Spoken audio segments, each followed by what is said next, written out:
안녕하세요. 개발자 디자이너의 개발자입니다. 다들 아시겠지만 6월 5일에 드디어 엑셀 글래스 비전 프로를 발표를 했습니다. 이 채널이 이날을 위해서 있었다 해도 과언이 아닐 정도로 제가 진짜 눈 빠져라 기다렸거든요. 드디어 나오네요, 이게. 저도 물론 소비자의 입장으로 애플의 새로운 프로덕트가 굉장히 궁금하기는 한데요. 사실 그보다도 개발자로서 이 비전 프로를 보면서 굉장히 매료됐던 부분들이 굉장히 많이 있어요. 이거 알아보면 알아볼수록 진짜 와, 이거 물건이다 이런 생각이 들더라고요. 개발자가 봤을 때 비전 프로, 각각의 기능들과 제가 비전 프로를 보고 느낀 점에 대해서 한번 이야기를 해보도록 하겠습니다. 일단 할 얘기가 굉장히 많은데 영상을 보면서 제품 자체의 기능부터 이야기해보도록 합시다. 일단 너무 매끈하게 잘 빠졌어요. 곡선을 너무 잘 살렸고요. 애초 이거를 AR 글래스든 VR 글래스든 이런 표현을 사용을 하지 않고 바로 스페셜 컴퓨팅이라고 바로 못 받고 시작을 해버리네요. 단순히 글래스가 아니라는 거를 표현을 하고 싶어 하는 것 같아요. 고글을 썼을 때도 바깥쪽으로 사용자의 눈이 노출될 수 있도록 만들어 놓았고요. 비전 프로를 착용을 하게 되면은 이렇게 가상 공간으로 들어가게 되고요. 이 가상 공간에 앱 아이콘들이 펼쳐지게 됩니다. 이 비전 프로에는 새로운 공간 OS라는 비전 OS를 깔아 놓았는데요. 이 비전 OS 기반으로 그 애플이 기본적으로 지원하는 앱들이 다 포함된 걸 볼 수가 있습니다. 별도 컨트롤러 없이 눈으로 아이콘을 바라보는 것만으로도 포커싱이 되게 되어 있는데요. 이렇게 호버되었을 때 아이콘이 3D로 나오는 효과가 진짜 너무 이쁜 것 같아요. 여기 아래쪽에 이렇게 살짝 그림자지는 부분들도 너무 좋고 앞쪽에 아이콘만 살짝 튀어나오는 이런 느낌도 굉장히 좋아요. 이 패러렉스 효과가 3D로 자연스럽게 잘 살려진 것 같아요. 이런 아이콘들도 하나하나 애플의 디자인 철학이 들어가 있던데 이런 디테일들이 많이 완성도를 높여주는 것 같습니다. 포커싱된 앱을 선택을 할 때는 이렇게 손으로 꼬집는 모션을 해서 클릭을 할 수가 있습니다. 이렇게 스크롤하는 기능들도 다 제스처를 사용할 수 있고요. 기존에 시리를 사용을 하고 있기 때문에 음성 인식을 통해서 명령을 내릴 수도 있습니다. 이런 윈도우 창이 이제 3D로 떠있기 때문에 좀 새로운 UI를 시도를 해볼 수가 있게 되었는데요. 이렇게 스틱 형식으로 UI를 쌓아놓은 걸 볼 수가 있어요. 이 엑셀 공간의 장점이 3D, 그러니까 뎁스 값을 이용을 하는 거잖아요. 이 탭들이 스틱되어서 표현된 부분들도 굉장히 섬세하고 좋고 필요하지 않은 탭은 바로 옆쪽으로 딱 밀착시켜버리는 이런 효과들, UX들도 너무 이쁘네요. 그리고 이 윈도우 창을 좀 멀리 보냈을 때도 이 뎁스 값을 살려서 멀어지면서 디밍되는 효과들도 굉장히 섬세합니다. 덕분에 이 공간이 더 사실감 있게 느껴지는 효과가 있어요. 이렇게 영상을 볼 때는 주변 환경을 좀 더 어둡게 해서 컨텐츠에 집중할 수 있게 만들어 놨더라고요. 보통 VR을 쓰게 되면은 폐쇄적인 공간 내에 혼자만 갇혀가지고 사용을 하게 되는데요. 이때 사용자는 바깥이 어떤 상황이 되어 있는지 실시간으로 보고자 하는 니즈가 있습니다. 그래서 애플에서도 이 기능을 지원을 하고 있는데요. 이거는 VR에서도 줄곧 나왔던 기능으로 패스스루라고 합니다. 이 실제 세계와 가상 세계를 매끄럽게 연결해주는 기능인데요. 외부에서 사람이 다가오면 헤드셋을 벗지 않고도 카메라를 통해서 외부 상황을 실시간으로 받아볼 수가 있습니다. 그리고 외부에 있는 사람도 헤드셋의 스크린에 표현되는 이 눈을 통해서 부자연스럽지 않게 소통을 할 수가 있고요. 이런 건 왠지 에어팟의 주변음 허용 모드 이런 게 떠오르네요. 혼자만의 세상에 빠져 있으면서 동시에 외부와의 연결성을 그대로 유지하고 가져간다는 컨셉도 그대로 이어져 나오는 것 같습니다. 이게 진짜 그 경계가 안 느껴진다고 하더라고요. 사람이 밖에서 이야기하는 거랑 카메라 안쪽에서 바라보는 그 세상이랑 그 딜레이가 거의 없다 보니까 실시간으로 정말 대응도 가능하고 정말 내가 이 바깥 환경과 소통하고 있다는 느낌이 명확하게 와닿는다고 합니다. 이제 모든 공간을 다 디스플레이로 쓰기 때문에 자유롭게 공간들을 구성을 해서 사용을 할 수가 있고 이때 아이클라우드에 저장되어 있는 사진들이나 영상들도 볼 수가 있습니다.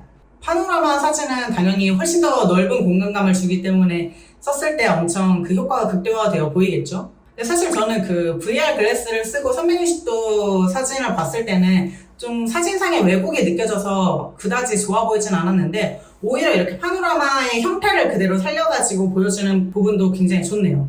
그리고 이 비전 프로는 애플의 첫 번째 3D 카메라라고 하는데요. 이 헤드셋 상단에 있는 버튼을 통해서 3D로 사진이나 영상들을 찍을 수도 있습니다. 이때 공간 음향도 함께 녹음이 되고 있고요. 이렇게 녹화된 3D 영상이나 사진 같은 것들은 비전 프로 내에서 3D로 다시 한번 실감성 있게 확인을 해볼 수가 있습니다. 보통 2D 사진이나 영상을 가상 공간에서 보는 경우가 많았었는데 이 비전 프로는 아예 3D 영상 컨텐츠를 생성을 하다 보니까 사용자가 직접 3D 컨텐츠를 무한하게 생성을 해낼 수 있다는 점도 굉장히 인상 깊습니다. 이 뎁스 센서가 앞쪽에 있어서 3D 영상 촬영이 가능해진 것 같은데 나중에는 결국엔 뭐 아이폰이나 뭐 그런 프로 모델에서도 이런 3D 영상 촬영 같은 게 가능해지지 않을까 싶기는 합니다. 3D 영상을 3D 공간에서 보기 때문에 훨씬 더 몰입감 넘치게 그 컨텐츠를 감상을 할 수가 있게 되고요. 어떻게 보면 옛날 기어 VR 같은 느낌도 들기는 하네요. 이건 너무 비전 프로에게 실례인가요? 모든 공간을 사용을 할 수가 있기 때문에 이 스크린을 원하는 크기만큼 확장시켜서 볼 수도 있습니다. 이 스크린을 확장시킬 때는 익숙한 저희 핀치 줌인 줌아웃 같은 느낌으로 이번에도 손 제스처를 통해서 영상 크기를 조절을 할 수가 있게 되어 있고요. 이때 공간 음향도 굉장히 몰입감 있게 느껴지도록 제공을 하고 있습니다. 근데 저는 진짜 놀랐던 부분은 이 부분인데 이 가상 공간에 스크린을 띄웠을 때 아래쪽 그 빛 반사되는 리플렉션 효과들이 확실히 진짜 몰입감을 확 살리게 해주더라고요. 그리고 분위기 자체가 막 압도되는 그런 느낌을 많이 받았어요. 이 반사되는 효과들을 진짜 너무 예쁘게 잘 살린 것 같고요. 뭐 이런 부분들 뿐만 아니라 애플이 이 몰입감을 위해서 많은 공간 디자인 요소들을 디테일하게 넣어놨더라고요. 뭐 이런 디테일 하나하나 진짜 모두 다 감동 포인트입니다. 비전 프로는 기본적으로 손 제스처를 관정을 하지만 기존의 뭐 게임 컨트롤러나 키보드 그리고 트랙패드들도 지원을 하고 있습니다. 아무래도 그 빠른 손 동작은 인식하지 못하니까 게임을 할 땐 이런 컨트롤러가 필요할 것 같고요. 비전 프로를 통해서 뭐 워크스페이스를 뭐 구현을 할 수 있다 이렇게 이야기를 하고 있는데요. 특히나 지금 같은 예시는 사파리를 띄워서 보여주고 있는 걸 볼 수가 있습니다. 이 사파리 앱을 만들 때에도 굉장히 디테일하게 하나하나 다 신경을 썼더라고요. 고화질로 웹에 나오는 그 텍스트 문자를 볼 때 눈이 더 피로하지 않도록 많이 신경을 쓰고 있고요. 어느 각도에서 보더라도 선명하게 화면을 볼 수 있고 또 거기에 XR을 위해 가독성 있는 폰트를 따로 사용을 하고 있습니다. 기존의 뭐 아이폰이나 아이패드 뭐 이런 데서 사용했던 폰트보다는 좀 더 굵직하고 그러니까 좀 더 볼드한 폰트를 사용을 하고 있고요. 좀 더 선명하게 보여질 수 있도록 좀 노력을 한 부분이 있습니다. 이 사파리 하나만 하더라도 그 하나의 기술 세션으로 잡힐 정도로 하나의 앱에 굉장히 많이 공을 들인 걸 볼 수가 있고요. 뭐 사실 VR 앱 공간 내에서도 브라우저에 접속을 하고 하는 앱들은 굉장히 이전에도 많이 있었거든요. 근데 그때는 그냥 하나의 2D 페이퍼를 깔아놓은 느낌이었고 아무리 이렇게 공간을 두르는 UI를 구성을 했다고 하더라도 그렇게 이쁘다는 느낌을 많이 못 받고 오히려 선택을 하거나 문서를 바라볼 때는 좀 가독성이 많이 떨어진다는 문제가 있었었는데 애플은 이런 점들을 좀 극복을 하기 위해서 많이 신경을 썼습니다. iOS에서 사용을 했던 이 앱들도 여러 개의 윈도우를 띄워서 동시에 사용을 할 수가 있게 되는데요. 이때도 뭐 제스처나 스택 방식의 윈도우를 적절히 잘 사용해서 멀티태스킹이 잘 되도록 지원을 했습니다. 이렇게 스택적인 UI 구조를 잘 사용을 했다고 느낀 게 뭐 일단 기본이 되는 하나의 윈도우를 깔아놓고 그 위쪽에는 컨트롤할 수 있는 버튼을 배치를 해놨어요.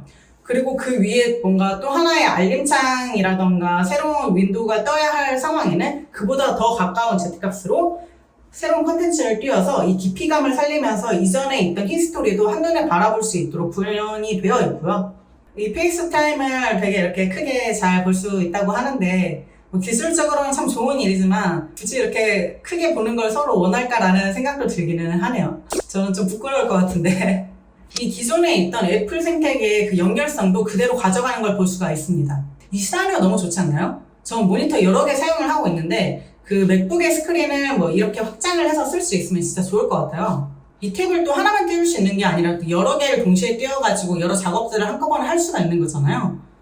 나중에 진짜 모니터가 없어지는 세상이 올 겁니다. 당연히 누워서도 콘텐츠를 감상을 할 수가 있게 되어 있고요.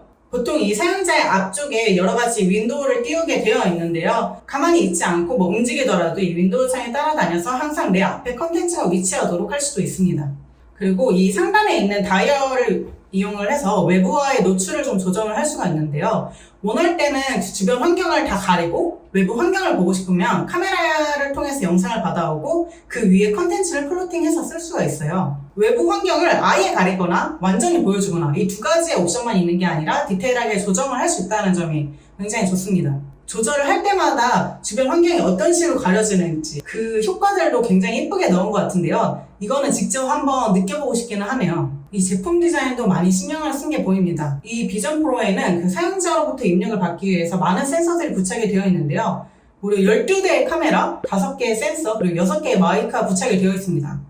이렇게 많은 센서가 부착이 되어 있으면 좀 징그러울 수도 있는데 이거를 글래스로 이렇게 한 번 감싸면서 굉장히 이쁘게 좀 많이 가려진 형태로 보여지고 있고요. 이 곡선 진짜 너무 잘 살렸네요. 옛날에 뭐 오클러스나 뭐 이런 디바이스들 보면은 센서를 그대로 노출시켜서 구멍 숭숭 뚫린 느낌으로 굉장히 안 예뻤었잖아요. 애플은 그런 느낌 없이 굉장히 잘 살렸고 위쪽은 가볍게 알루미늄을 채택을 했고요. 기본적인 재질은 애플워치의 재질과 굉장히 비슷하게 느껴지네요. 애플워치의 앞쪽 글래스랑 알루미늄 테두리랑 이런 부분이 비슷하게 느껴지고요. 뒤쪽에 헤드를 받치는 부분도 약간 애플워치의 스트립과 비슷한 재질로 보여져요. 보통은 이 머리 뒤쪽 받치는 부분이 딱딱한 재질로 되어 있어서 머리가 좀 눌리고 오래 쓰면 불편하게 되어 있는데 이런 푹신한 재질로 만들어서 좀 오래 착용해도 불편함이 덜하게 설계를 했습니다. 그리고 VR 기기의 고질적인 문제점 중 하나가 발열인데요. 아무래도 많은 렌더링과 프로세싱에 들어가다 보니까 기기 자체에서 열이 굉장히 많이 나요. 이런 문제점도 해결하기 위해서 통풍이라던가 뭐 발열을 좀 줄이기 위한 노력을 제품 설계에 많이 녹여놓았고요.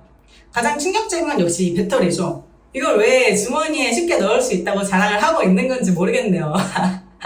이게 탈부착형 배터리인데 이렇게 주렁주렁 주머니에 매달아놔도 2시간밖에 안 간다고 합니다. 그러니까 나중에 또 배터리팩을 얼마로 팔려고 이렇게 따로 만들어놨는지 모르겠네요. 그리고 헤드셋 앞쪽에는 카메라, 라이더, 트루뎁스 등 센서들이 부착되어 있는데 이 센서들을 통해 사용자를 3D로 스캔하고 하나의 페르소나를 만들어줍니다.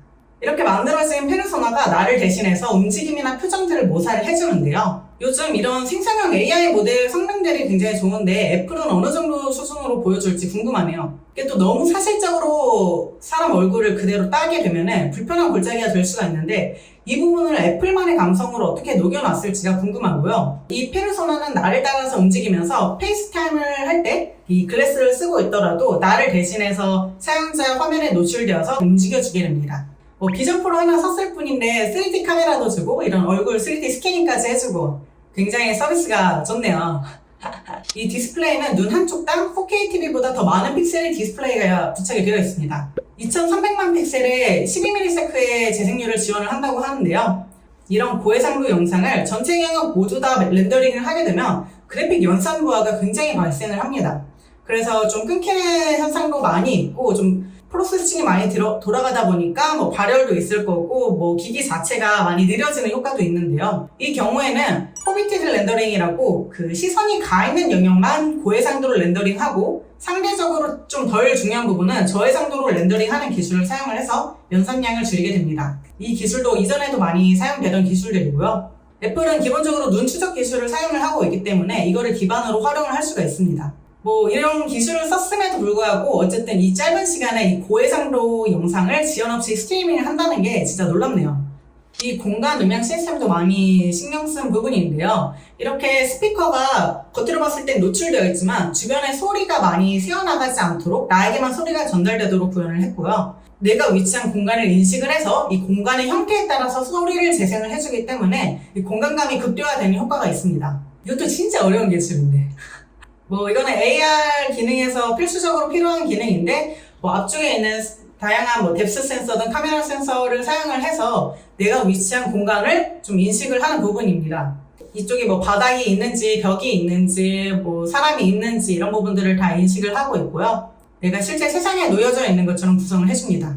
이 모든 엄청난 프로세싱이 가능하게 한 게 이 듀얼칩 시스템 때문인데요. OS와 애플리케이션 실행을 위한 M2 칩과 그리고 센서 처리를 위한 전용 칩인 R1이 탑재되어서 듀얼칩 시스템으로 구동이 됩니다. 뭐 M2 칩은 이미 맥북에서도 탑재가 되고 있어서 성능이 좋고 빠르다는 것을 알고 있는 사실인데 거기에 아예 센서 데이터 처리만을 위한 칩이 탑재됐다는 게 진짜 대단합니다. 저는 이 R1 칩이 가장 관심이 가더라고요. 이 칩에 대해서는 뭐 자세한 디테일한 정보에 대해서는 다음 컨텐츠를 통해서 한번 전달을 드려볼게요. 저는 이 부분이 정말 재밌더라고요. 이 엄청난 성능의 두 개의 칩이 포함이 되어 있기 때문에 사용자는 이 XR 기기를 썼을 때 좀 지연 없이 그리고 몰입감 있게 많은 프로세싱된 내용들을 전달받을 수가 있게 됩니다. 네, 이런 시나리오가 있다고 말을 해주는데요. 뭐 이런 시나리오는 옛날부터 다 나왔던 느낌이죠. 많이 봤었던 그런 그림들이고요. This is Apple Vision Pro. 네, 다 봤습니다. 사실 이 영상을 처음 봤을 때는 비판적인 사고로 다 상상 가능한 부분인데 뭐 이 정도로 생각을 했었습니다. 과연 이게 영상에서 보여주는 것처럼 스무스하게 나올지, 그리고 이 모든 기능들이 진짜 정확도가 높고 성능이 좀 뒷받침이 되어야 이게 좀 사용자에게 거부감 없이 자연스럽게 사용이 될 수 있도록 만들어질 텐데, 과연 이게 그 정도의 성능을 보여줄까? 영상이 진짜 컨셉 영상이 아니라 실제로 이렇게 동작을 할 수 있게 보여지는 건가? 이런 의심부터 가장 먼저 갔고요. 사실 뭐 이미 몇 년 전부터 그 XR 컨셉 영상에 많이 속았고, 실제 XR 기기들을 여러 개 써보면서 진짜 많이 실망하고 아직은 XR은 시기상조구나 이런 생각을 많이 했었거든요. 게다가 이 각각의 기능들과 컨셉들은 이미 다 이전에 나와 있었던 것들이에요. 쉽게만 말하면은 핸드 트래킹, 뭐 음성 명령, 시선 트래킹, 그리고 뭐 공간 매핑 같은 그런 기능들은 다 2019년도에 발표한 홀로렌즈 2에서도 소개된 내용입니다. 홀로렌즈도 지금 보니까 가격도 딱 3,500달러로 이번에 발표한 비전 프로의 가격과 비슷합니다. 물론 홀로렌즈는 아예 B2B용으로 비싸게 팔려고 한 거였지만 애플은 비슷한 가격대로 비슷한 기능들을 제공을 하는데 B2C로 실제 사용자를 대상으로 팔려고 한다는 점이 좀 차이가 있는 것 같고요. 어쨌든 뭐 꼭 다 있었던 내용 아닌가? 뭐 이전에 발표된 내용들이랑 뭐 크게 다를 바는 없어 보이는데 대체 뭐가 더 좋아졌을까? 실제로 잘 될까? 이런 의심을 많이 하면서 이 모든 걸 가능하게 할 스펙과 기술이 포함되어 있는지 좀 더 면밀히 따져보았습니다. 좀 많이 알아보니까 대단하더라고요. 의심했던 제가 참 바보 같을 정도로 그 하드웨어부터 UX, UI, 그리고 OS나 소프트웨어 지원까지 하나하나 다 고민을 많이 하고 만들어진 게 느껴지더라고요. 진짜 엄청나게 기술 집약적인 제품입니다, 이거. 실제로도 키노트에서도 그 기존 애플 제품들의 기술들을 하나의 기기에 모아놓았다고 말을 할 정도였는데요. 여기에 달린 특허도 엄청나다고 합니다. 옛날부터 애플이 AR 분야로 끊임없이 특허를 냈었는데요. 그 특허들이 다 모여가지고 만들어진 게 이번 비전 프로라고 생각을 합니다. 뭐 이 기술 부분에 대해서는 할 얘기가 많아서 차차 풀어나갈 예정이고요. 뭐 센서 구성이라던가 뭐 칩 성능, 탑재 알고리즘, 뭐 비전 OS는 어떻게 되어 있는지, 그래서 XR 랩은 어떻게 개발을 하는 건지, 이렇게 제가 궁금한 부분들, 제가 좋아하는 부분들이 많은데 뭐 이걸 컨텐츠로 소개해드렸을 때 관심이 있으실지는 잘 모르겠네요. 뭐 저만 재미있어 하는 것 같기도 하고요. 아무튼 뭐 결론부터 말을 하자면 저는 이거 내년에 나오면 무조건 살 겁니다. 많은 분들이 그 가격 때문에 많이 망설이실 것 같은데요. 그 당시 현장에 있었던 사람들도 막 보고 헉하는 영상이 있을 정도로 Apple Vision Pro starts at $34.99. 굉장히 비싼 느낌이 들기는 합니다. 근데 이게 가격만 봤을 땐 비싸 보이는데 그 하나의 그냥 컴퓨터라고 생각을 하면 그렇게 비싸지가 않아요. 게다가 고성능 칩도 2개나 좀 탑재가 되어 있고요. 이 컴퓨터랑 모니터, 이거를 하나의 웨어러블 형태로 만들어가지고 판다. 그러면 좀 납득이 되는 가격이라고 봅니다. 그냥 글래스가 아니라 그 애플이 표현하고 있는 공간 컴퓨팅, 그 표현이 딱 맞는 것 같습니다. 그 엔터테인먼트만을 강조를 했던 기존 VR 기기들과 달리 새로운 컴퓨팅이라고 포지셔닝한 부분도 굉장히 탁월하다고 봅니다. 뭐 지금보다 기기가 좀 많이 경량화되고 포터블 해진다면 자연스럽게 지금의 컴퓨터랑 뭐 스마트폰 이런 것들을 다 대체를 할 수 있을 거라고 봅니다. 그 미래의 시작점을 좀 같이 시작을 하고 싶고 제가 직접 컨텐츠도 만들어 보면서 누구보다 빠르게 미래를 접해보고 싶습니다. 그래서 저는 꼭 살 예정이고요. 저는 애플의 미래라고 생각을 합니다. 저는 주식도 살 겁니다. 그리고 솔직히 디자인도 좀 보다 보니까 귀여운 편인 것 같지 않나요? 좀 고글 같아서 기존 XR 기기보다는 좀 덜 부끄러워 보이긴 하더라고요. 특히 그 몰입 모드에 있을 때 앞쪽에 막 일렁일렁 하는 그런 그래픽도 있는데 그것도 꽤 예뻐요. 제 디자이너님 어떻게 생각하실지 모르겠는데 저는 전체적으로 제품 자체가 굉장히 잘 빠졌다고 생각을 합니다. 제가 느낀 건 이번 비전 프로는 일단 우리가 이렇게까지 만들 수 있다. 기술력이 이 정도까지다. 이제 너네가 이런 디바이스를 바탕으로 좀 재밌는 컨텐츠도 상상해보고 많은 시나리오를 한번 이야기를 해줘. 우리의 시스템 안으로 들어와줘. 이렇게 좀 물음표를 던지면서 미리 보여주는 것 같았고 나중에는 좀 센서도 좀 줄이고 스펙을 조금 낮춰가지고 저렴한 가격으로 다시 한번 상용화 제품이 나오지 않을까 싶습니다. 이 비전 프로 나오자마자 흥분해서 자료를 진짜 많이 찾아봤는데요. 이 비전 프로에 대한 다른 분들의 의견들도 굉장히 궁금하네요. 뭐 의견들 댓글로 남겨주시면 감사하겠고 뭐 영상이 유익했다면 구독과 좋아요 부탁드리겠습니다. 그러면 다음번에는 좀 더 디테일하고 기술적인 내용으로 다시 한번 찾아오겠습니다. 감사합니다.